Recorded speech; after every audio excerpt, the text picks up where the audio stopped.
વિદ્યાર્થી મિત્રો, B Com semester 3 P D Malviya college of commerce, myself doctor Manoj Dave. મિત્રો, આપણે ઇલેક્ટિવ એકાઉન્ટિંગ પેપર નંબર 3 આ વિષય અંતર્ગત યુનિટ નંબર 3 પાઘડીનું મૂલ્યાંકન. પાઘડીના મૂલ્યાંકનમાં આપણે જુદા જુદા પ્રકારની પાઘડીના મૂલ્યાંકન માટેની પદ્ધતિઓ છે એની ચર્ચા આપણે સમજાતા. જુદી જુદી પદ્ધતિઓના નામ અને એની સમજ અને એ નામ પ્રમાણે જે સૂત્રો પાઘડીની કિંમત નક્કી કરવા માટે આપણે ધ્યાનમાં લેવાના જોઈએ એને આપણે પદ પ્રમાણે સમજતા હતા. તો આપણે જુદી જુદી પદ્ધતિઓમાં 4 પદ્ધતિઓ જે દાખલાઓ યુનિવર્સિટી કક્ષાએ વધુ પૂછાય છે એની ચર્ચા આપણે સમજતા હતા. પહેલી પદ્ધતિ મેં દાખલો પૂછવા માટેની તમને ખાસ સમજાવી હતી, સરેરાશ નફાના ધોરણે પાઘડી. સરેરાશ નફો ગુણ્યા અમુક વર્ષ કરવાથી પાઘડીનો જવાબ મળે. સરેરાશ નફો શોધવો એ દાખલામાં મહત્વનું ગણિત હતું. સરેરાશ નફો એટલે દરેક વર્ષનો પ્રશ્નમાં આપેલા જે તે વર્ષનો સુધારેલો નફો હવાલા પછીનો નફો નક્કી કરવો, અને એ હવાલા પછીનો દરેક વર્ષનો નફો સુધારેલો નફો કહેવાય. એનો સરવાળો કરવો અને એની સરેરાશ કરવી, સાદી અથવા ભારિત સરેરાશ. તો એ સરેરાશ નફાને ધોરણે પાઘડી નક્કી કરવાનો મુદ્દો આવે. હવે કદાચ એ સરેરાશ નફાને ધોરણે પાઘડી નક્કી કરો એવું ન પૂછાય તો પણ સરેરાશ નફો નક્કી કરવા માટેનું એક પદ છે એ પછીની બધી પદ્ધતિઓમાં આપવામાં આવે છે. એટલે ત્રીજી રીત હતી પાઘડીના મૂલ્યાંકન માટેની અધિક નફાની રીત. અધિક નફાની રીતે પાઘડીનું મૂલ્યાંકન. તો એમાં અધિક નફો એટલે શું એ મેં તમને સમજાવ્યું હતું. અધિક નફો નક્કી કરવા માટે 4 પદ તમારે સાચા ગણવા પડે.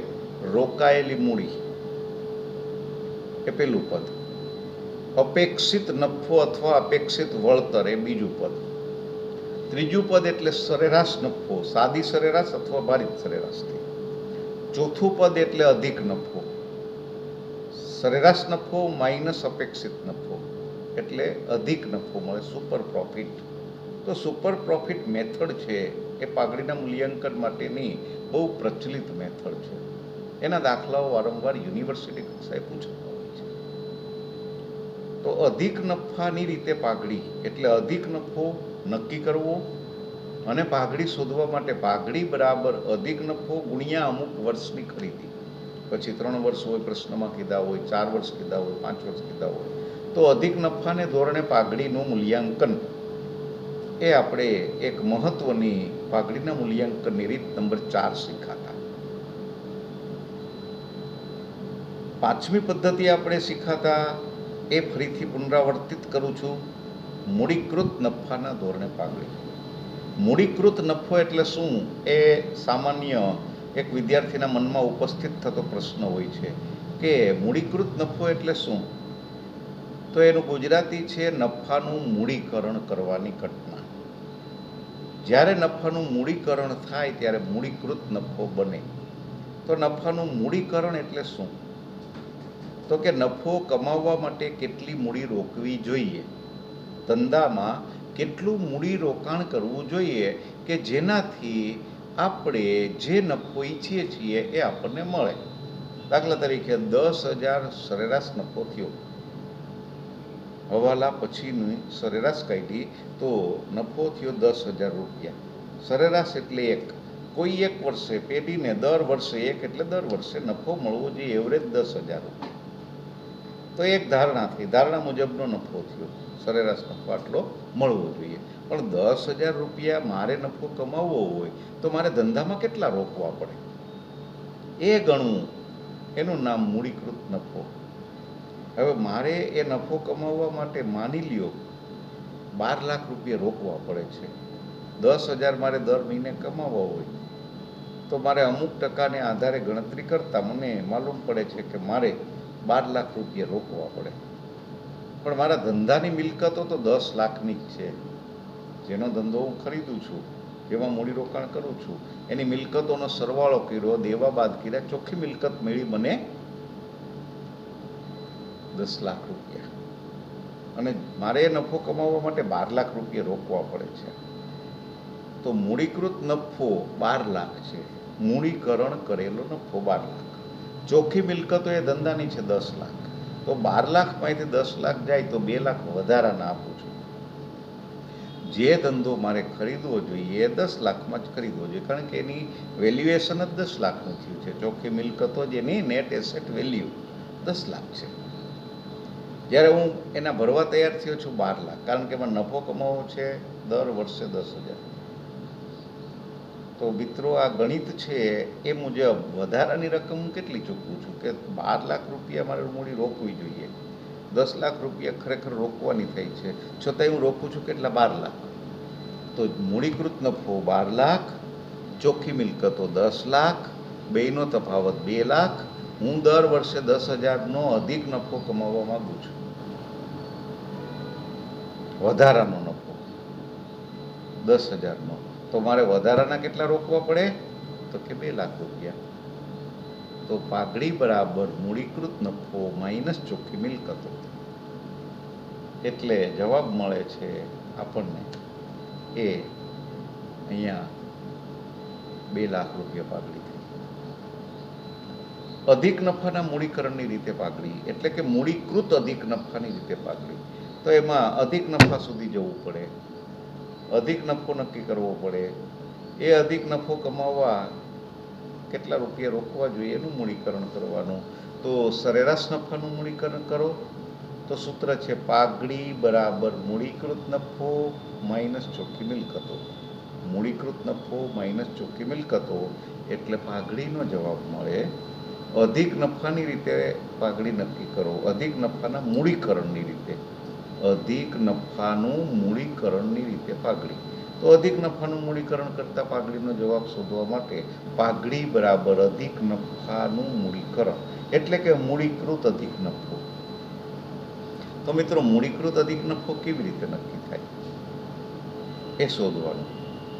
તો વ્યાજનો દર માની લ્યો 8% છે, તો 8% મેળવવા માટે ₹100 રોકવા પડે, કારણ કે ટકા 100 ઉપર છે. એટલે કે ₹8 કમાવવા હોય તો ₹100 રોકવા પડે. તો 10,000 કમાવવા હોય તો કેટલા રૂપિયા રોકવા પડે? એટલે જે જવાબ કરીએ એના આધારે આપણને પાઘડી મળે. 10,000 ગુણ્યા 100 એટલે 10 લાખ થયા, એના છેદમાં 8 એટલે જે જવાબ મળે એ પાઘડી થઈ. તો મિત્રો આ રીતે આપણે પાઘડીનો મુદ્દો શીખી શકીએ. છેલ્લી એક રીત મેં તમને શીખવી હતી, 5મી 6ઠ્ઠી રીત હતી, એનું નામ છે અધિક નફાની વર્ષાસન પદ્ધતિ. તો એમાં એન્યુટી ટેબલ આપવામાં આવે છે, એન્યુટી ટેબલની વેલ્યુ આપવામાં આવે છે. એન્યુટી એટલે વર્ષાસન. તો એન્યુટી કોષ્ટક મેથડ છે, એનાથી પાઘડી નક્કી થાય. Valuation of goodwill as per annuity method. તો એન્યુટી એટલે વર્ષાસન. વર્ષાસન પદ્ધતિમાં વ્યાજને ધ્યાનમાં રાખવામાં આવે છે. મૂડી ઉપર મળતું વ્યાજ અમુક ટકા લેખે, અમુક મૂડી ઉપર અમુક વર્ષના અંતે તમને કેટલું વ્યાજ મળશે એનો એક કોષ્ટકનો ફિગર તમને એન્યુટી ટેબલની મદદથી મળે. તમે એન્યુટી ટેબલથી પરિચિત છો.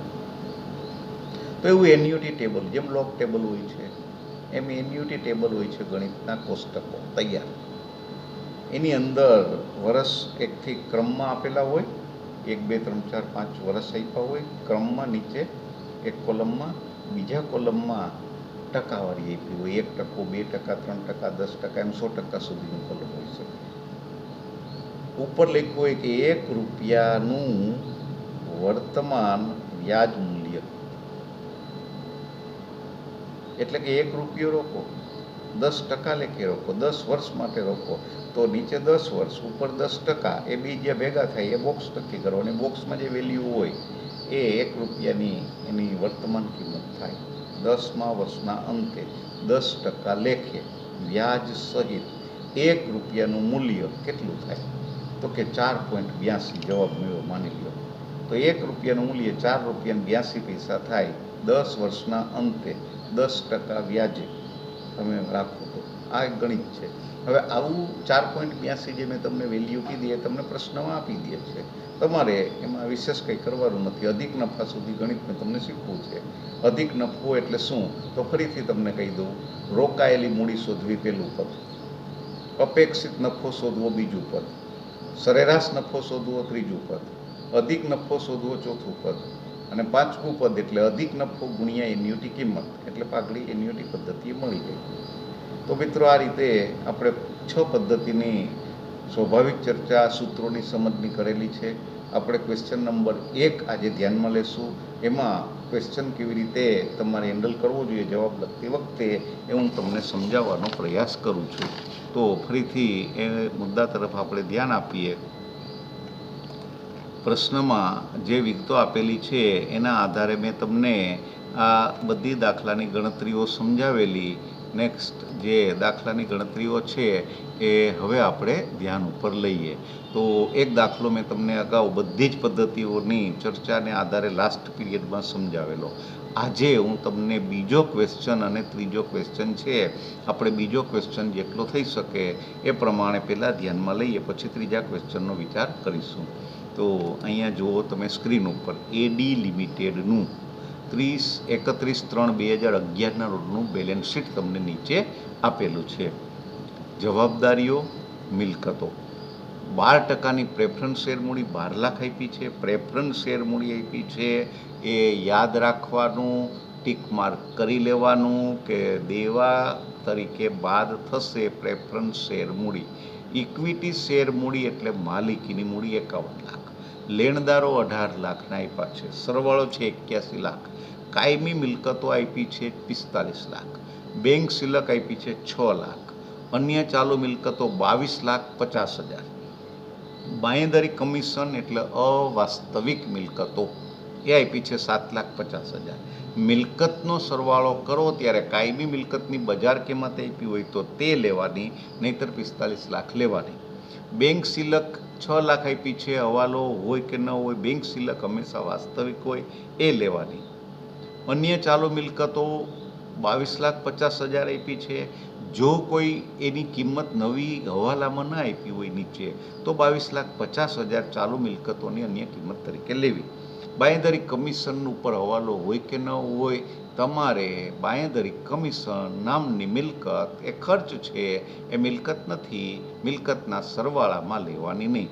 હવે મિલકતનો સરવાળો ક્યારે કરવાનો થાય તો દાખલાનો જવાબ નક્કી કરો ત્યારે રોકાયેલી મૂડી શોધવા માટે કુલ મિલકતો શોધવી પડે. કુલ મિલકત માઇનસ કુલ દેવા એટલે તમને ચોખ્ખી મિલકત મળે. ચોખ્ખી મિલકત શોધવા માટે કાયમી મિલકત લેવાય, બેંક જેવી મિલકત લેવાય, રોકડ જેવી લેવાય, ચાલુ મિલકતો લેવાય, ધંધાકીય રોકાણો લેવાય. બાંયધરી કમિશન જેવી અવાસ્તવિક મિલકતો લેવામાં આવતી નથી. આ યાદ રાખો. હવાલા આપ્યા છે એ ધ્યાનમાં લ્યો. અપેક્ષિત વળતરનો દર 15% છે. અપેક્ષિત નફો નક્કી કરવા માટે રોકાયેલી મૂડી ગુણ્યા અપેક્ષિત વળતરનો દર એટલે તમને જવાબ મળશે અપેક્ષિત વળતર અથવા અપેક્ષિત નફો. બીજું પદ, પહેલું પદ રોકાયેલી મૂડી, બીજું પદ અપેક્ષિત વળતર અથવા અપેક્ષિત નફો. બીજો હવાલો કાયમી મિલકતોની બજાર કિંમત 10% ઓછી છે, જ્યારે અન્ય ચાલુ મિલકતોની કિંમત 12% વધારે છે. તો કાયમી મિલકતો 45 લાખ લેવાની નથી, 10% ઓછી ગણીને લેવાની છે. અન્ય ચાલુ મિલકતોની બજાર કિંમત 12% વધારે છે એટલે 22,50,000 લેવાના નથી, 12% વધારા પછીની કિંમત લેવાની છે. તો કાયમી મિલકત ઉપર પણ હવાલો, ચાલુ મિલકત ઉપર પણ હવાલો. બીજો હવાલો મિલકતની રકમ નક્કી કરવા માટે મહત્વનો છે, એ તમે યાદ રાખજો અને એનો ઉપયોગ કરીને પછી જ મિલકતોનો સરવાળો કરવાનો. ડિવિડન્ડ વહેંચાયા પહેલાંનો સરેરાશ વાર્ષિક નફો. સરેરાશ અને વાર્ષિક બે ભેગા આપ્યા છે એટલે બહુ ક્લિયર છે કે આ નફો સરેરાશ છે એ કાઢીને આપ્યો છે. ડિવિડન્ડ વહેંચાયા પહેલાંનો છે તો ડિવિડન્ડ ચૂકવવાનું થાય તો 12%ની પ્રેફરન્સ શેર મૂડીને પહેલું ડિવિડન્ડ જાય એટલે 12 લાખના 12% એટલે 1,44,000 રૂપિયા વ્યાજ પ્રેફરન્સ શેરનું ડિવિડન્ડ એ તમારે ચૂકવવાનું છે આ નફામાંથી. ઉપરની વિગતો પરથી મૂડીકૃત અધિક નફાની રીતે પાઘડી શોધો. મૂડીકૃત અધિક નફાની રીતે પાઘડી શોધવાની છે. 5 પદમાં ગણિત થશે, પછી પાઘડી નક્કી કરીએ. સ્ક્રીન ઉપર જુઓ. પહેલું પદ, મૂડીકૃત અધિક નફાની રીતે પાઘડી. આ રીતે હેડિંગ આપી દેવાનું. રોકાયેલી મૂડી, રકમ રૂપિયાના 2 ખાના રાખો. અને કાયમી મિલકતો 45 લાખ પ્રશ્નમાં આપી છે. -10% ઓછી, હવાલામાં કીધું છે કાયમી મિલકતોની બજાર કિંમત 10% ઓછી છે. તો 45 લાખના 10% એટલે 4,50,000 બાદ કરો. 40,50,000ની કાયમી મિલકતો તમારે ધ્યાનમાં લેવાની છે. ચાલુ મિલકતો પ્રશ્નમાં આપી હતી 22,50,000. એમાં 12% વધારો કરવો પડશે, કારણ કે એની કિંમત 12% વધુ છે બજારમાં. તો 22,50,000ના 12% એટલે 2,70,000 એમાં ઉમેરવાના છે. 25,20,000 એની નવી કિંમત થઈ. તો મિત્રો, કાયમી મિલકતોની નવી કિંમત લઈ થઈ 40,50,000. ચાલુ મિલકતોની નવી કિંમત થઈ 25,20,000. બેંક સિલક કોઈ ફેરફાર વગરની પ્રશ્નના પાકા સરવૈયા મુજબ 6 લાખ રૂપિયા છે લેવાની છે. મેં તમને અગાઉ જ કીધું, બાંયધરી કમિશન લેવાનું નથી. તો અહીંયા તમે ફરીથી જુઓ. કાયમી મિલકતો લીધી આપણે 40,50,000. અન્ય ચાલુ મિલકતો 22,50,000ની જગ્યાએ આપણે 12% વધારા પછી લીધી. બેંક સિલક ચોપડા કિંમતે લીધી 6 લાખ. બાંયધરી કમિશન 7,50,000 ક્યાંય લેતા નથી. એ રીતે મિલકતોનો સરવાળો કરો એટલે આ જે યલો કલરના બોક્સમાં તમને બતાવ્યું છે 71,70,000 આ 3 મિલકતનો સરવાળો થયો. એને નામ આપવાનું કુલ મિલકતો. એમાંથી જવાબદારી બાદ કરવાની.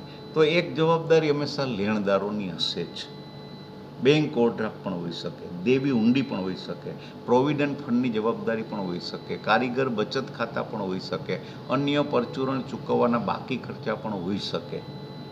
અને પ્રેફરન્સ શેર મૂડી જો હોય તો હંમેશા બાદ કરવી. તો આપણે જવાબદારી તરીકે 2 રકમ બાદ કરીએ છીએ આ દાખલામાં.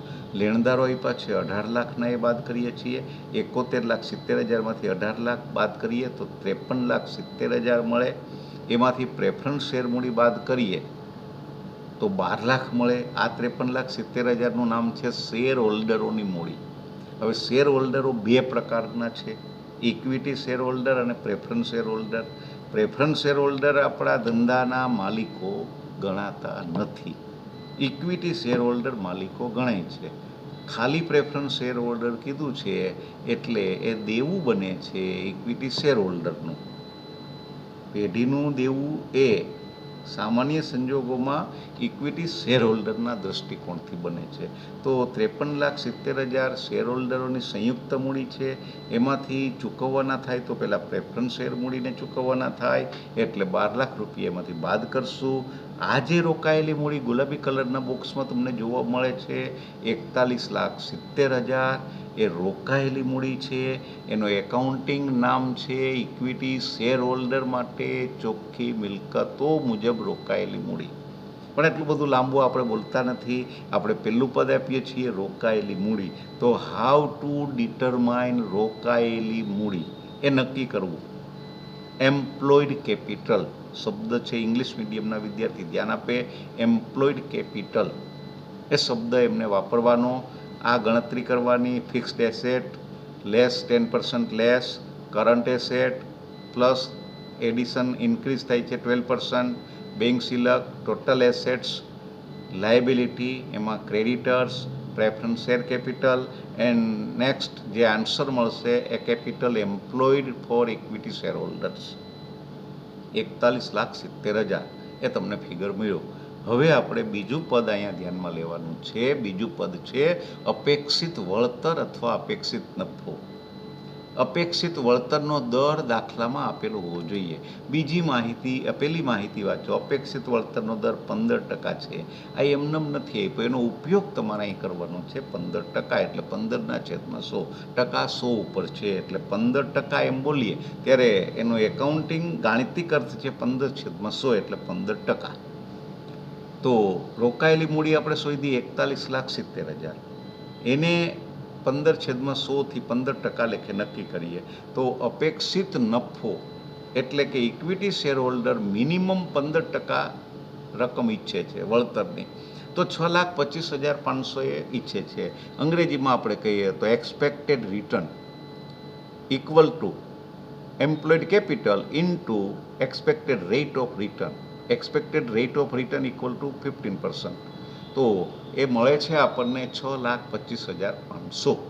સુધારેલ સરેરાશ નફો revised average profit equal to dividend પહેલાંનો સરેરાશ નફો, જે ક્વેશ્ચનમાં આપ્યો છે. ત્રીજી માહિતી વાંચો. ડિવિડન્ડ વેચાયેલા પહેલાંનો, એટલે કે ડિવિડન્ડ ક્યારે વેચવાનું થાય તો કે નફો જે આપ્યો હોય એમાંથી ખર્ચા બધા બાદ થઈ ગયા હોય, ઘસારો બાદ થઈ ગયો હોય, કરની જોગવાઈ બાદ થઈ ગઈ હોય. કર જોગવાઈ પછી અનામત ખાતે ફાળવણી થઈ, અનામત ખાતે ફાળવણી થઈ ગઈ છે. હવે જે રકમ છે એ પ્રેફરન્સ શેર હોલ્ડરને ડિવિડન્ડ વેચવા માટેની છે. તો એમાંથી પહેલું ડિવિડન્ડ બાદ થાય preference share dividend. Preference share dividend 12 લાખના 12%. 12%ની પ્રેફરન્સ શેર મૂડી છે, એટલે 12 લાખ પ્રેફરન્સ શેર મૂડી ગુણ્યા 12%, એટલે 1,44,000 થાય. 8,23,500 માઇનસ 1,44,000 એટલે 6,79,500. ત્રીજો જવાબ છે રિવાઇઝડ એવરેજ પ્રોફિટ. આપણે એને નામ આપશું એવરેજ નેટ પ્રોફિટ. 6,79,500. અધિક નફો એટલે super profit. Super profit equal to average net profit minus expected profit. 6,79,500 minus 6,25,500 એટલે 54,000 સુપર પ્રોફિટ એટલે અધિક નફો મળ્યો. હવે પાઘડી બરાબર શું તો કે મૂડીકૃત અધિક નફાની રીતે પાઘડી થાય એનો અર્થ છે કે અધિક નફાનું મૂડીકરણ કરવાનું છે. કેપિટલાઇઝેશન એટલે મૂડીકરણ. કેપિટલાઇઝેશન ઓફ સુપર પ્રોફિટ એટલે પાઘડીની કિંમત નક્કી થાય. Goodwill equal to capitalisation of the super profit by considering expected rate of return. એટલે કે અપેક્ષિત નફાને ધ્યાનમાં લઈને, અપેક્ષિત વળતરને ધ્યાનમાં લઈને અધિક નફાનું મૂડીકરણ કરવું. તો સૂત્ર આ રીતે છે. 15 રૂપિયા મારે કમાવવા હોય તો 100 રૂપિયા રોકવા પડે. 15 રૂપિયા અપેક્ષિત નફો કમાવવો હોય તો કેટલા રોકવા પડે? 100 રૂપિયા. તો 54,000નો અધિક નફો કમાવવો હોય તો કેટલા રોકવા પડે? તો આ ત્રીજું પદ છે 54,000, બીજું પદ છે 100 રૂપિયા, પહેલું પદ છે એ 15 છે. 15 બરાબર 100 તો 54,000 બરાબર ક્વેશ્ચન માર્ક. ખ્યાલ આવ્યો મિત્રો? 15 બરાબર 100 એટલે કે અપેક્ષિત દર બરાબર મૂડીરોકાણ 100, તો 15 બરાબર 100 તો 54,000 બરાબર કેટલા? એટલે 54,000 ગુણ્યા 100/15 એટલે જવાબ મળે છે પાઘડીની કિંમત રૂપે 3,60,000. મારે જો 54,000 અધિક નફો કમાવવો હોય તો આ ધંધામાં જે રોકાયેલી મૂડી છે 41,70,000, એની સામે પાઘડી મારે 3,60,000ની ચૂકવવી જોઈએ. તો ખરીદનારે પાઘડી કેટલી ચૂકવવી વેચનારને એ નક્કી કરવા માટે આ રીત છે. વેચનાર અધિક નફો કમાવાનો છે એ ધારણા છે એની, એટલે અધિક નફો એને 54,000 કમાવવો છે. તો 41,70,000ની જે ધંધામાં રોકાયેલી મૂડી છે એની સામે પાઘડી મારે કેટલી ચૂકવવી એ ડિસિઝન લઈ શકે. એ ડિસિઝન 3,60,000ની પાઘડી ચૂકવવાનું થાય. તો મિત્રો આ રીતે આ દાખલામાં આપણે અહીંયા જવાબ પ્રાપ્ત કરી શક્યા. હવે આપણે બીજો એક દાખલો 3 નંબરના ક્વેશ્ચન તરીકે લઈએ. ખૂબ જ અગત્યનો આ દાખલો છે એ તમે ધ્યાનથી જુઓ તો બજાજ કંપની નીચે મુજબનું તેનું પાકું સરવૈયું રજૂ કરે છે.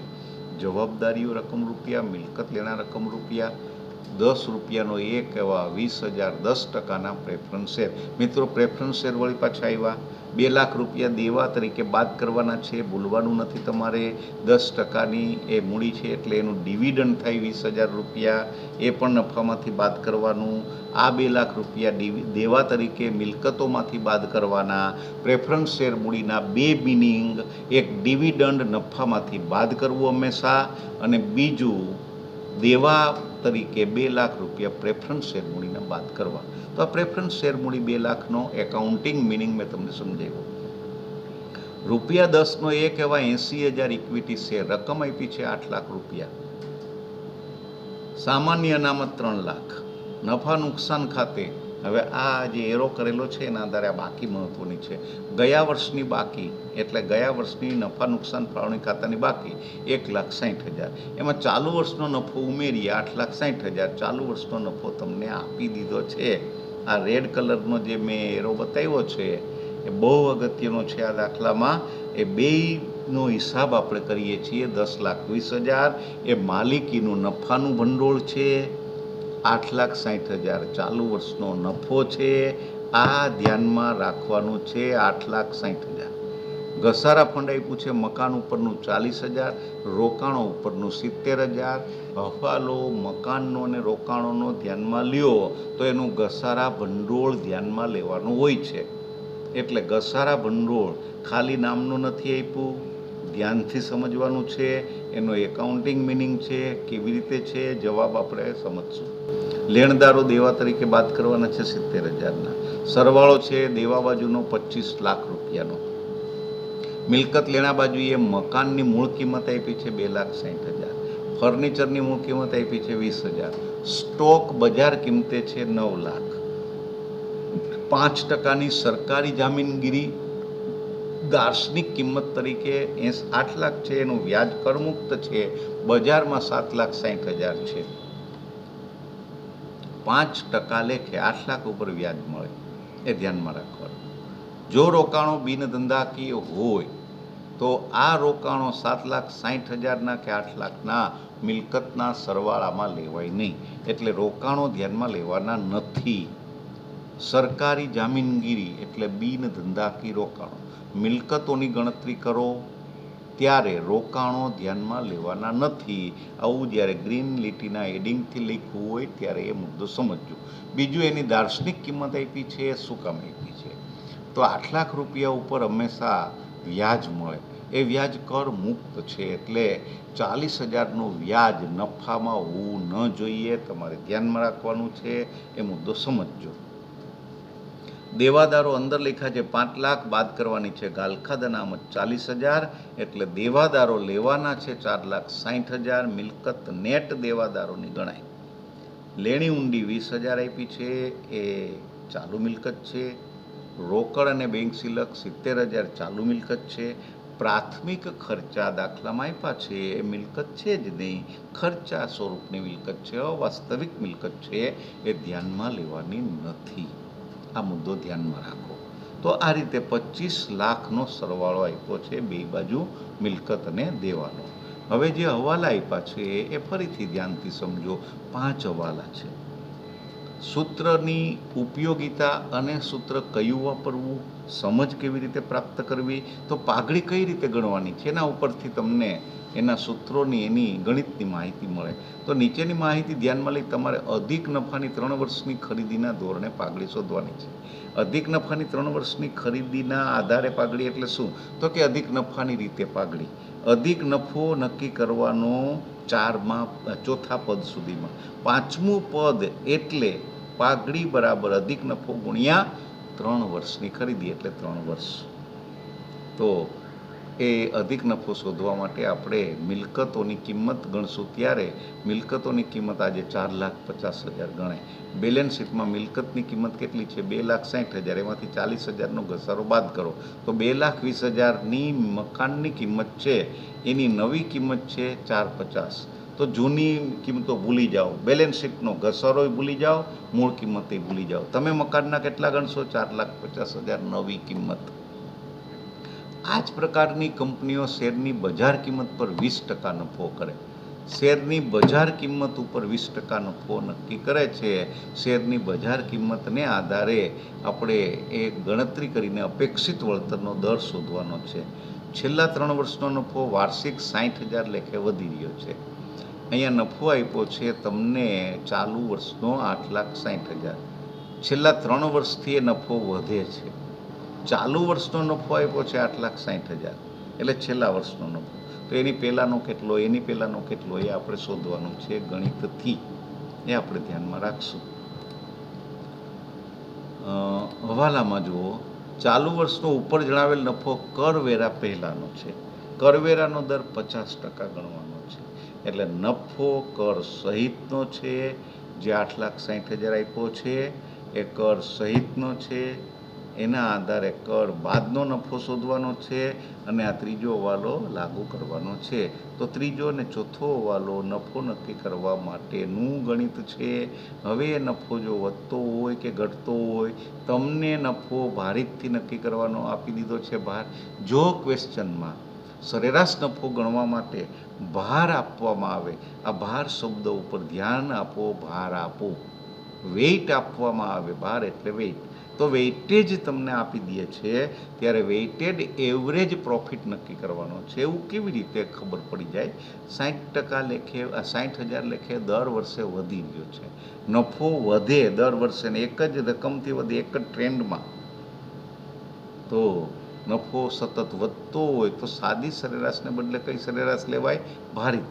ભારિત સરેરાશ લેવા નફાને ભાર આપવાનો હોય તો નેચરલ ક્રમ છે 1, 2 ને 3. તો અહીંયા એક ક્રમ આપી દીધો છે. તો 5 હવાલા પછી આપણે પાઘડી શોધવા તરફ આગળ જઈએ. તો રોકાયેલી મૂડી ચોખ્ખી મિલકત મુજબ શોધવાની, કારણ કે મિલકતની નવી કિંમત આપી હોય ક્વેશ્ચનમાં તો હંમેશા ચોખ્ખી મિલકત મુજબ જ શોધવાની થાય. મકાન બજાર કિંમતે ઉપજ કિંમત, એનો ઘસારો ધ્યાનમાં નથી લેતા. મૂળ કિંમત પાકા સર્વે આપી છે એ ધ્યાનમાં નથી લેતા. નવી કિંમત 4,50 ધ્યાનમાં લઈએ છીએ. ફર્નિચર કૌંસમાં લખ્યું છે પાકા સરોયામાં 20,000 આપ્યા હતા, મેં એ જ ધ્યાનમાં લીધા છે. પાકા સરોયામાં પછી શબ્દ તો જુઓ સ્ટોક બજાર કિંમતે, તો સ્ટોક આપણે બજાર કિંમતે જ લેવો જોઈએ. 9 લાખ રૂપિયા આપ્યો છે, સ્ટોકની કોઈ નવી કિંમત આપી નથી, એટલે આપણે 9 લાખની કિંમતે ધ્યાનમાં લેશું. આ ફર્નિચર મૂળ કિંમતે 20,000 લેશું. મકાન 4,50,000 નવી કિંમત લીધી. તો આ ત્રણેયની કિંમત નક્કી કરી. 5%ની સરકારી જામીનગીરી કોઈ સૂચના નથી, એનું શું કરવું? ત્યારે તમારે નિર્ણય લેવાનો છે. વિદ્યાર્થી તરીકે એક સમજવાનું છે કે બિન ધંધાકીય રોકાણો ધ્યાનમાં ન લેવાય, ધંધાકીય રોકાણો મિલકતની ગણતરીમાં લેવાય. આપણે મિલકતની ગણતરી કરીએ છીએ, મકાનની ગણતરી કરી, ફર્નિચરની ગણતરી કરી, સ્ટોકની ગણતરી કરીએ. હવે રોકાણોની ગણતરી કરવાની છે, તો રોકાણો આપણે ધ્યાનમાં લેતા નથી. તમારે અત્યારે આટલું યાદ રાખવાનું છે, કોઈ પણ સરકારી જામીનગીરી કોઈ પણ હેતુ વગરની હોય તો એ ફાજલ છે, વધારાની છે. એવું જ્યારે ગ્રીન કલરથી લખેલું હોય ત્યારે એ રોકાણ છે, એ ધ્યાનમાં લેવાના નહીં. આ યાદ રાખો. હવે આપણે શું શું ધ્યાનમાં લીધું? તો કે સ્ટોક બજાર કિંમતે 9 લાખ લીધો, રોકાણો ધ્યાનમાં નથી લીધા. દેવાદારો હંમેશા ગાલખાદ અનામત બાદ ના લેવાય, 4,60,000 લીધા. લેણી ઊંડી પાકા સરોયા મુજબ 20,000ની લીધી. રોકડ બેંક પાકા સરોયા મુજબ 70,000ના લીધા. આ બધી મિલકતોનો સરવાળો કર્યો આપણે તો આપણને 19,20,000ની મિલકતો મળી. એમાંથી બાદ કરીએ છીએ લેણદારો 70,000ના, જે જવાબદારી તરીકે હતા. કરવેરા જોગવાઈ આપણે ધ્યાનમાં લેતા નથી, એ બાદ કરવાની થશે, પણ એ નફામાંથી બાદ કરશું. અત્યારે ચૂકવવાની જવાબદારી નથી એટલે આપણે બાદ કરતા નથી. ત્રીજું, ચાલુ વર્ષે નફો 8,60,000નો આપ્યો છે, એના 50% લેખે કર છે, એ બાદ થઈ ગયો છે, એટલે કરની જવાબદારી લેતા નથી. જો તમે નફો અહીંયા કર સહિતનો રાખો તો તમારે કરવેરાની જોગવાઈ જવાબદારી તરીકે લેવી જોઈએ, પણ તમે કરવેરા ભરી દીધા છે. વર્ષ પૂરું થાય ત્યારે દરેક કંપની કરવેરા ભરી દેતી હોય છે, એટલે એણે ભરવાની જોગવાઈ કરીને 50% લેખે 8,60,000ના, 8,60,000 એટલે આપણું ત્રીજું વર્ષ, તો એની પહેલાં બીજું વર્ષ હોય, એની પહેલાં પહેલું વર્ષ હોય, એટલે નફો આ 8,60,000 પહેલાં 8 લાખનો હોય, એની પહેલાં 7,40,000નો હોય. આપણે ચાલુ વર્ષનો નફો દેવા તરીકે બાદ કરવાનો છે. ચાલુ વર્ષની નફાની રકમમાંથી કરવેરા બાદ કરવાના છે, એટલે ત્રીજા વર્ષનો કરવેરાનો જે રેટ છે એ 8,60,000 નફો જે થાય એની ઉપર કર ભરવો પડે. તો કરવેરાની જોગવાઈ 4,30,000 છે એમ આપણે માનશું. 70,000 ને 4,30,000 એટલે કુલ દેવા 5 લાખના બાદ થયા. 19,20,000માંથી 5 લાખ ગયા એટલે 14,20,000 વધ્યા. એમાંથી પ્રેફરન્સ શેર મૂડી બાદ કરીએ 2 લાખની. દેવા તરીકે પ્રેફરન્સ શેર મૂડી બાદ કરવાની પાઘડીના મૂલ્યાંકન વખતે, શેરના મૂલ્યાંકન વખતે જરૂરી નથી. આ સમજ સાથે આ 2 લાખ રૂપિયા પાઘડીનું મૂલ્યાંકન કરો ત્યારે હંમેશા પ્રેફરન્સ શેર મૂડી તરીકે બાદ કરવાના. એ ઇક્વિટી શેર હોલ્ડર જેવા લાભ ધરાવતી હોય તો બાદ કરવાના નથી. અથવા અધિકાર એને ઇક્વિટી શેર હોલ્ડર જેટલો જ મેળો છે એને દેવું ચૂકવવામાં પણ એ ઇક્વિટી શેર હોલ્ડરની સાથે ઊભા રહેશે, એની પહેલાંની સાથે ઊભા રહેશે, આગળ નહીં. તો એ 2 લાખ રૂપિયા બાદ ન થાય. કઈ સૂચના ન હોય તો પ્રેફરન્સ શેર મૂડી, ઇક્વિટી શેર મૂડી પહેલાંની મૂડી ગણાય, એ પહેલાં ચૂકવી દેવી પડે એના શેર હોલ્ડરને, એટલે બાદ કરીએ છીએ મિલકતોમાંથી. રોકાયેલી મૂડી મળી 12,20,000. અપેક્ષિત નફો બીજું પદ છે. રોકાયેલી મૂડી 12,20,000ના 20%, કારણ કે આપણને અહીંયા આ જ પ્રકારની કંપનીઓ શેરની બજાર કિંમત ઉપર 20% નફો કરે છે. તો એ 20% લેખે અપેક્ષિત વળતરનો દર આપણે બાદ કરીએ છીએ. આપણે પણ બજાર કિંમત ઉપર એ મેળવશું, કારણ કે આ બધું ગણ્યું કઈ કિંમતે, તો કે મોટાભાગનું બજાર કિંમતે ગણ્યું. તો આ 12,20,000 આપણું મૂડીરોકાણ બજાર કિંમતે છે, એના ઉપર બજાર કિંમતે વળતરનો દર આપણે કરીએ તો 12,20,000ના 20% તો ઇક્વિટી શેર હોલ્ડરને અપેક્ષા મુજબ 2,44,000 મળવા જ જોઈએ. 2,44,000 એને મળવા જરૂરી છે. 20% લેખે 12,20,000ના 20%. બીજો જવાબ થયો. ત્રીજો જવાબ મિત્રો આપણે નક્કી કરીએ સરેરાશ નફો. સરેરાશ નફો એટલે એવરેજ પ્રોફિટ. એવરેજ પ્રોફિટમાં કીધું છે નફો એટલે કે પ્રોફિટ ઇઝ ઇન્ક્રીઝડ. હવે આવું જ્યારે કીધું હોય નફો સતત વધે છે તો ભારિત સરેરાશ નફો જ ગણવો જોઈએ. ભાર પણ આપ્યો છે દાખલામાં, એટલે એ આપણે ગણવાનો જ રહીએ છે ફરજિયાત. પ્રથમ વર્ષે નફો કેટલો, પણ એમ આપણે નહીં કરીએ, આપણે ત્રીજા વર્ષે જઈએ. ત્રીજા વર્ષે એટલે ચાલુ વર્ષ. ચાલુ વર્ષે નફો કેટલો છે? 8,60,000. એની પહેલાંના વર્ષે નફો 60,000 ઓછો હોય, કારણ કે છેલ્લા વર્ષે વધ્યો છે. તો 8,00,000માં 60,000 વધ્યા હતા ને, એટલે 8,00,000 રૂપિયા બીજા વર્ષનો નફો. એની પહેલાંનો નફો એટલે 8,00,000માંથી 60,000 બાદ કરવાના. તો મિત્રો જ્યારે નફો સતત વધી રહ્યો હોય એમ કીધું હોય ત્યારે છેલ્લા વર્ષનો નફો પાકા સરવૈયામાં હોય છે. એની પહેલાંના વર્ષોનો નફો શોધવા માટે એ નફામાંથી જે નફો મળતો જાય એમાંથી એ વધતો નફો ફિગર હોય એ બાદ કરવાનો. 30,000 દર વર્ષે વધતો હોય તો 30,000 બાદ કરો, 50,000 દર વર્ષે વધતો હોય તો 50,000 બાદ કરો, 60,000 વધે છે તો 60,000 બાદ કરો. તો 8,60,000માંથી 60,000 બાદ કર્યા 8,00,000 વધ્યા, 8,00,000માંથી 60,000 બાદ કર્યા 40 વધ્યા. એ પહેલા વર્ષનો નફો થયો. પહેલા વર્ષનો નફો ગુણ્યા 1 બાર, બીજા વર્ષનો નફો ગુણ્યા 2 બાર, ત્રીજા વર્ષનો નફો ગુણ્યા 3 બાર. તો ભાર આપતા આપણને નફો મળે છે પહેલા વર્ષે 7,40,000, બીજા વર્ષે 16 લાખ, ત્રીજા વર્ષે 25,80,000. હવે બે સરવાળા કરવાના છે. પહેલાં તો ભારનો સરવાળો કરો. 2 આ 1 વત્તા 2 એટલે 3, 3 વત્તા 3 એટલે 6. કુલ ભારનો સરવાળો 6 થાય છે. ભારિત નફો એટલે નફાનો સરવાળો, ગુણાકાર પછીના નફાનો સરવાળો. તો 49,20,000 એ થાય છે. હવે ભારિત સરેરાશ નફો એટલે શું? તો કે 49,20,000 કુલ ભારિત નફો છેદમાં કુલ ભાર, એટલે 8,20,000 તમને જવાબ મળશે. એ ભારિત સરેરાશ નફો છે. હવે મિત્રો આ જે 8,20,000 છે એની અંદર બિન ધંધાકીય રોકાણોનું કર મુક્ત વ્યાજ, એટલે કર સહિતનું, કર મુક્ત એટલે કર સહિતનું વ્યાજ સમાયેલું હોય છે. જો કર મુક્ત વ્યાજ છે એમ તમને કહે અને નફો કર પહેલાંનો ભારિત સરેરાશ મુજબ તમે શોધો 8,20,000, કે કરવેરા ક્યાંય તમે બાદ કર્યા નથી, એટલે 8,20,000 કર સહિતનો ભારિત સરેરાશ નફો છે.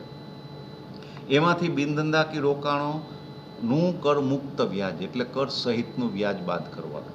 કર મુક્ત વ્યાજ એટલે કર સહિતનું વ્યાજ બાદ કરવાનું છે. 8,00,000ના 5%. 8,00,000 દાર્શનિક કિંમત છે સરકારી જામીનગીરીની, એના 5% વ્યાજનો દર છે, એટલે 40,000 રૂપિયા એ બાદ થયા. 7,80,000 વધ્યા.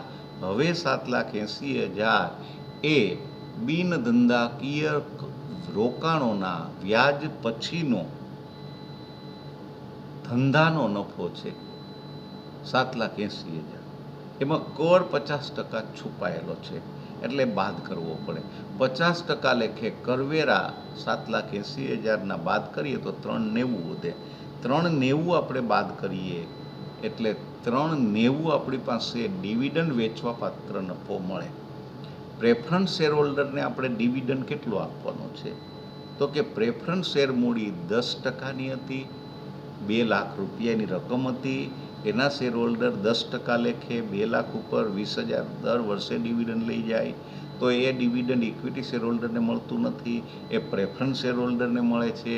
એટલે એ નફો એનો છે, એટલે 20,000 એ નફામાંથી બાદ કરવાના, તો 3,70,000 વધ્યા. એનું નામ છે ભારિત સરેરાશ કર પછીનો ચોખ્ખો નફો ઇક્વિટી શેર હોલ્ડર માટેનો. પણ આટલું લાંબુ ગણિત યાદ રાખવાનું છે, સમજવાનું છે. ભારિત સરેરાશ નફો એ શબ્દ આપણે મૂકવાનો છે. તો જે ગ્રીન કલરથી મેં એરો કર્યો છે એ સાચું પદ તમારે શોધવાનું છે. મિત્રો, નફો આપ્યો તો પ્રશ્નમાં પાકા શરૂઆતમાં 8,60,000, એના ઉપરથી તમે કેટલી બધી સરસ ગણતરી કરીને 370 પહોંચ્યા. એ તમે ગણિતની જે સમજ છે એ આ દાખલામાં ખાસ ધ્યાનથી સમજજો.